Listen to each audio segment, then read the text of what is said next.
ole hun rei lo te man kan tum don anga hei voin chonhuwa Mizoram Thalai Christian Paulina ziaka rongbol na kan nei Thalai Entu Lawmman semna kan nei dona category hetiang hi ni dona ne Thalai Entu latam bial te Lawmman kan in pe dona pakhat na changa pathum na kan pe anga tin Thalai te hian mi son rongbol na kan ngai lu em ani ti lan tirnan Thalai Entu hi missionary te kan lak sak thina Thalai Entu missionary lak sak tambial pakhat na changa pathum na kan pele anga tin a pathum na chuan Thalai Entu a sermon le article ronziak tamte ne na Lawmman kan pe don boka pakhat na changa pathum na te Lawmman kan pe don ani Lawmman kan pek tu te hi backstage islaman oma tuna hian Thalai Entu a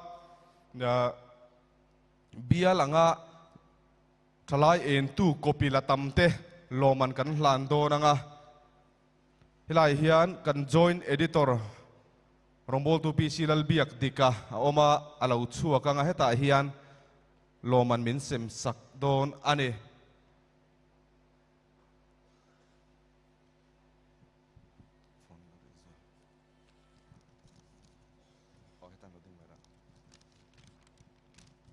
ole Thalai Entu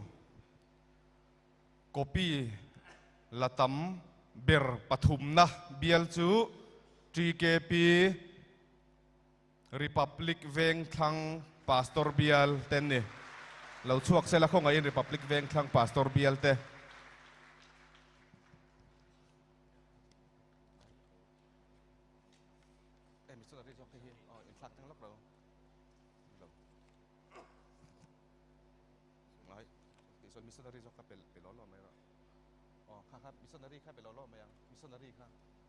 kan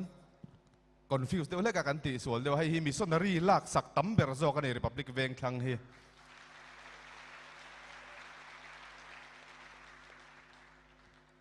le kan lo me Thalai Entu missionary lak sak tam pani na chu Mtkp chan mari Pastor Bial ten ni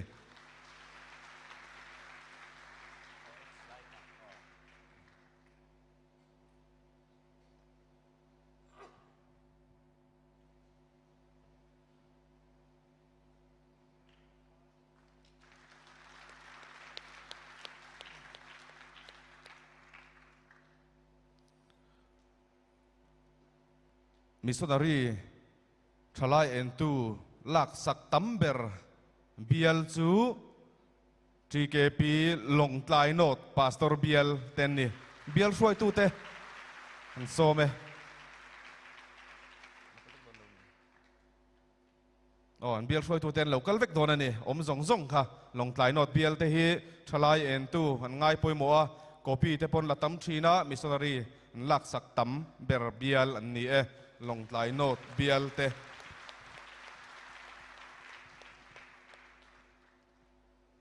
ole tuna chuan kan join editor pulal limpu ya pachuawin min sem sak vele thunganga kumin chunga Thalai Entu kopi la tambial kan peve thung don ani Thalai Entu a kopi la tamber pathum na bial chu Mtkp zotlang Pastor Bial ten ni e bial roi tu te local sela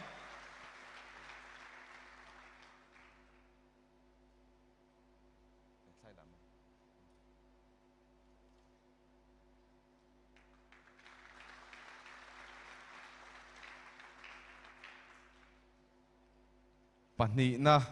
Mtkp lunglon Pastor Bial ten ni e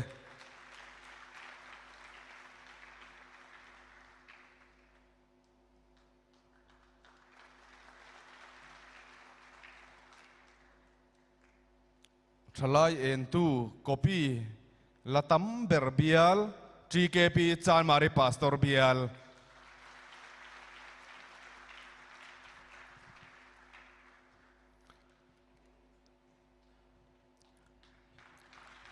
tuna chuan Thalai Entu a thuziak konga tho lok te Lawmman kan semanga kan editorin min sem sakanga rongbol tu elis lal mangaya Thalai Entu a sang nile som nile panni atanga som nile panga chunga thoziak tamlama pathumna tlangwal kelarem kima Ebenezer unit Zobok South Pastor Bial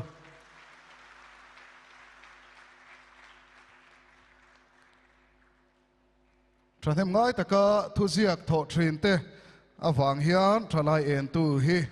akal theizel ani kumsang nile som nile pahnia tanga som nile panga chunga Thalai Entu a thuziak tam pahni na rongbol tu Elvis lal thang zuala Nazareth unit Longtlai East Pastor Bial ani hi kan Mtkp hruai tu masa te zinga mi ani kumsang nile som nile panga som nile pahnia tanga som nile panga tram chunga Thalai Entu a thuziak tam ber chu